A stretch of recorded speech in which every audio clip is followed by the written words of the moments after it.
We all knew it was a bad idea, but on Halloween night, it's hard to resist the urge to do something that sends a shiver down your spine. There was an air of anticipation, and the full moon illuminating the deserted streets added a sense of danger. We gathered in an old house on the edge of town, where rumors spoke of a tragic death of a little girl many years ago. I, Max, was usually the voice of reason in our group, but that night something made me give in. Maybe it was the desire to seem brave in front of my friends. Either way, I joined the others, Sam, Maya, Jake, and Lucy. We found an old spirit board in the house's basement, covered in a thick layer of dust. None of us knew how to use it, but that didn't matter. It was all about the atmosphere. We set up candles around us and sat on the floor. Outside, the wind howled, as if warning us to stop. Jake, always the boldest among us, placed his fingers on the planchette and encouraged us to do the same. "Let's try to contact the spirit of that girl. Maybe she has something to tell us," he suggested with a smirk, but I noticed a flicker of fear in his eyes. We started the seance with awkward jokes, but we fell silent when the planchette began to move slowly. "Is that you, Sam?" Maya asked, but he swore he wasn't touching it.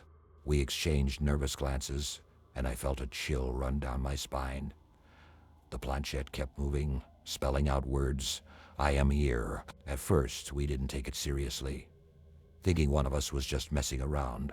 But when Jake lifted his hand, the planchette continued to move on its own. It stopped on the word help. Lucy turned pale. "Guys, maybe we should stop. This isn't funny."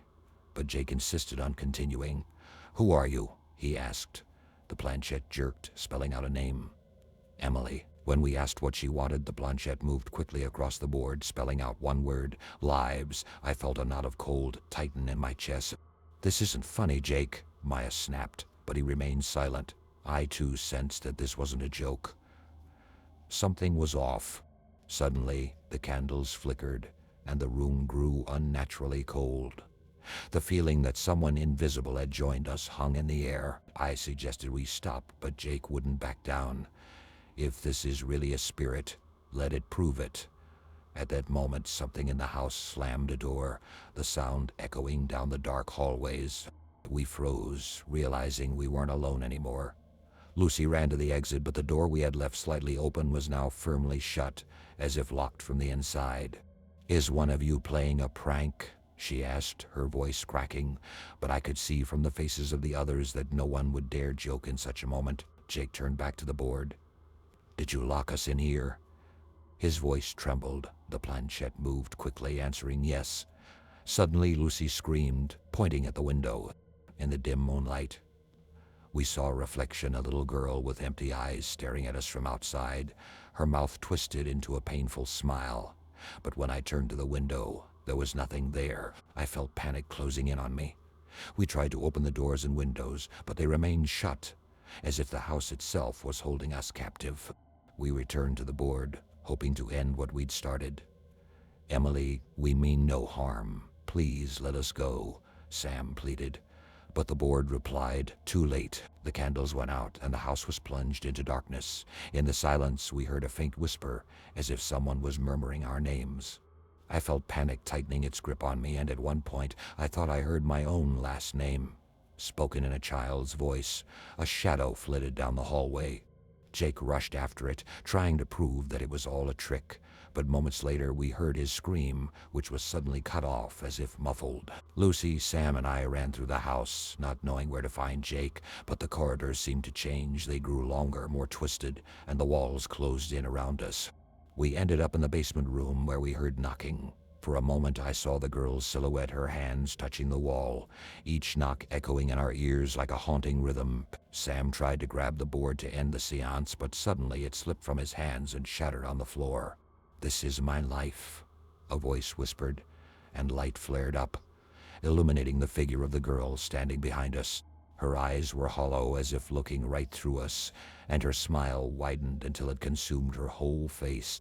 She raised a hand, and we felt the air around us grow thick and oppressive, as if it was trying to crush us. I remember being the last to flee the house, dragging Lucy with me.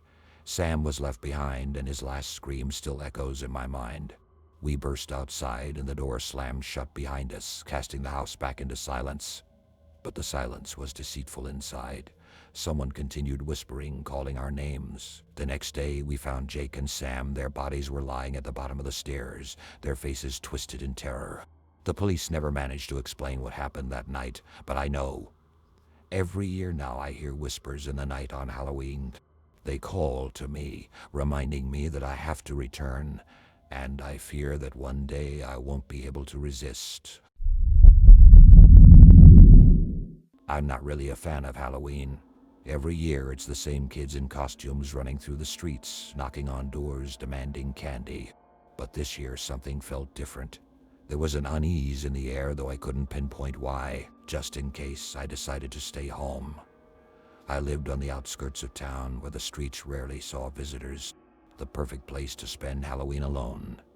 I bought a few packs of candy so I wouldn't seem rude, but deep down, I hoped no one would show up. I lit a dim light in the living room, sat on the couch, and started watching TV. There wasn't much time left until midnight.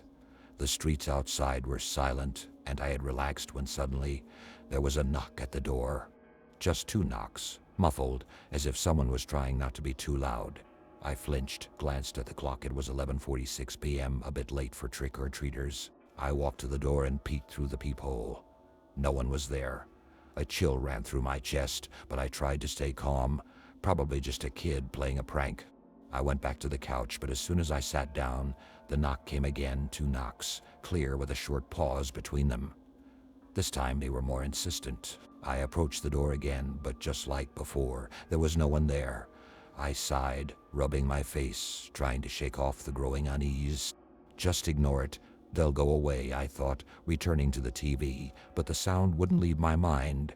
The knock at the door seemed strangely deliberate. About 5 minutes later, the knock came again, louder now. I jumped up, went to the door, and shouted, "Who's there?" There was no answer, only a faint rustling like someone moving on the porch. I flung the door open and saw an empty street. No footprints, not a single person. A cold wind hit my face, making me shiver. I looked out at the empty road, at the trees swaying in the darkness, and quickly shut the door. Back in the living room, I couldn't relax anymore. The sound of the knock echoed in my thoughts, making my heart race. I tried turning on some music to drown out my own thoughts, but soon realized I was listening intently to every little sound. It seemed like something in the house had changed. It felt foreign, as if something unseen was watching me. The clock showed 11:58, and for a moment I thought that everything would end if I just waited until midnight. But at 11:59, the knock came again, 3 knocks, quick and sharp. I flinched and felt a wave of panic rise inside me. Something about those knocks was wrong, as if whoever was outside knew exactly how I would react. I walked to the door again, feeling my hands tremble. I looked through the peephole, but all I saw was darkness. Then, right near the peephole, a whisper, "Open the door." I stumbled back, almost losing my balance. My pulse pounded in my throat, but I forced myself to look again. Still no one. The thought crossed my mind that this might be a prank, but who would go to such lengths this late at night? Deciding it was better not to take any chances, I locked all the doors and turned off the lights, hoping this would scare away my unwelcome visitor. I hid in the corner of the living room, trying not to breathe too loudly, but the door shook again from the knock, loud and desperate. It didn't sound like a joke anymore. It was insistent, demanding. Whoever was outside wanted to get in. I reached for my phone, but there was no signal in the house. Fear made me stand up, and I moved to the window, pulling back the curtain. The street was still empty, yet I felt a presence, as if someone was staring right at me, as if eyes watched me from the darkness. Suddenly, I noticed a faint shadow flicker past the window, a movement so quick I barely caught it. My insides tightened and I stepped back, but the knocking didn't stop. It pounded in my head, throbbing in my temples. I realized I couldn't take it any longer and decided to call the police. I dialed the number, but before I could say anything, the knocking stopped. I held my breath, waiting for something, but a dead silence fell. I looked at the clock again, exactly midnight. Suddenly, my phone rang. The number was unknown. I froze, but eventually decided to answer. A whisper, just like the one I had heard at the door, came through. "We're watching you." Cold sweat ran down my temple. I hung up and ran out of the house in a panic. The street was just as empty, but I knew I couldn't go back inside. I drove to a friend's place and spent the rest of the night there. The next day, I returned home, but found a note at the front door. "You didn't open, but next time we won't wait." The handwriting was smudged as if written in a hurry, but I recognized the same letters I had seen on my screen when the phone rang. I moved to another part of town and changed my number.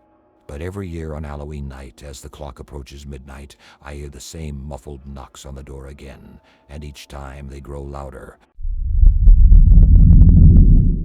I never really celebrated Halloween, but for my daughter Lisa, this day was special. This year she turned 8, and she was excited about finding the perfect costume. We searched for a long time, and finally she chose a little witch outfit.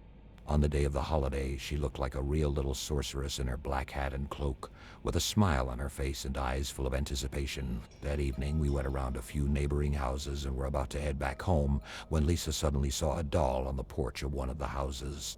The doll looked old, with a worn face and long tangled hair. It wore an antique lace dress that had clearly been washed too many times. Lisa was thrilled. "Mom, look, what a beautiful doll. Can I take it home?" I wasn't sure if it was a good idea.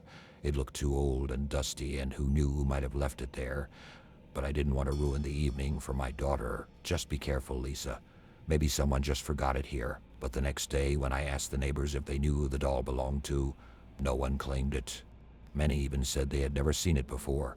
It seemed strange to me, but I didn't think much of it. Lisa, however, wouldn't let go of her new find and even played with it during dinner. A few days passed, and I started noticing strange things. Lisa would leave the doll in one room, but I kept finding it in another. I thought that maybe Lisa was just forgetting where she left her toy, but over time I grew more concerned. One morning, I walked into her room and found the doll on the floor next to her bed, even though Lisa always placed it on the shelf before going to sleep. I decided to talk to Lisa to find out if she was doing it on purpose. "Lisa, why are you leaving the doll in different places? Are you dropping it?" She looked at me in confusion. "No, Mom. I always put it on the shelf before bed. Maybe it's you who's moving it." Her answer made me pause. Thoughts crossed my mind that maybe I was the one forgetting where I'd seen it. But one night, I heard a rustling sound in the hallway. It was around 2 a.m. I got out of bed, stepped into the dark hallway, and my heart sank with fear when I saw the doll lying at my bedroom door. I was sure Lisa had left it in her room. I picked up the doll and put it back in Lisa's room, trying not to wake her. The next morning, I asked Lisa why she left the doll by my door. She replied that she didn't know anything and had been asleep all night. By then, I was already starting to feel uneasy. I even wondered if something was wrong with my daughter. That evening, feeling an unexplained anxiety, I decided to put the doll away in the closet, away from Lisa. Its gaze unsettled me, but Lisa immediately noticed and threw a tantrum. She cried, saying the doll was her friend and that she wouldn't be able to sleep without it. Not wanting to traumatize her, I returned the doll, but decided that in the morning we'd take it to a charity shop. Lisa cried, but I was firm. That night I heard the rustling again, and this time it was louder. I went into the hallway but couldn't find the doll. It was still on the shelf in Lisa's room. But when I returned to my bedroom, I found a small note on my pillow. In the dark, I couldn't make out what was written, and only when I turned on the light could I read it. "Don't take her away." I felt a chill run through me.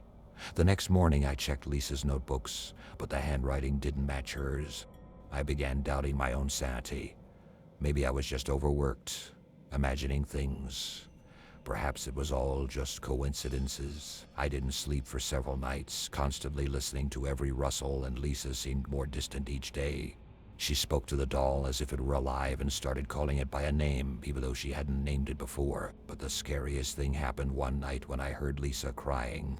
I walked into her room and saw her sitting on the bed, holding the doll, her face covered in tears. "Mom," she says, "you want to take her away. Why do you hate her?" Lisa whispered through her sobs. I felt lost. No amount of reasoning helped, and all I could do was promise that the doll would stay. But the next day, while Lisa was at school, I decided to get rid of the toy. I took it to the trash bin outside and slammed the lid shut. When Lisa came home, I didn't say a word. I expected her to notice the doll was missing, but to my surprise, she didn't ask about it. The night passed peacefully, and I almost felt relieved. But the next morning, as I stepped outside, I saw the doll lying on our porch, its face smeared with dirt as if someone had pulled it out of the ground. Lisa ran to it, hugged it tightly, and said, "She's back." "Mom, I told you she wouldn't leave." I tried to convince myself that perhaps one of the neighbors had found it and brought it back, but that didn't ease my fear. I stopped trying to throw the doll away, but inside, I felt as though I was losing an unseen battle for my daughter's mind. A few days passed. Lisa grew more withdrawn, speaking to the doll in whispers, while I felt increasingly helpless. One evening, when Lisa was asleep, I took the doll from her bed. This time, I didn't plan to throw it away, but to hide it in the shed behind the house. I locked it inside an old box and walked away, hoping it would all finally be over. But that night, I woke up to a scream. Lisa was standing in the hallway, trembling and terrified. She was crying. Then she screamed, "You hid her. You took her from me." For the first time in my life, I saw such fear in her eyes, and I felt like I was losing her. I tried to calm her down, but she only cried louder. The next morning, Lisa didn't say a word to me, didn't even look at me. She withdrew into herself and no longer spoke even to the doll. A week later, I decided to take Lisa to a psychologist. He suggested that I get rid of the doll, so I finally decided to burn it.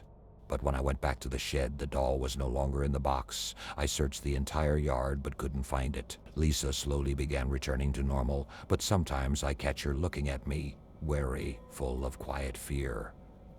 I know she hasn't forgotten about the doll, and neither have I. And although I don't see that old toy anymore, deep down, I feel that something inside me has changed forever. And every time I hear a rustling at night, I know it's not just the wind. Lisa no longer asks about her doll.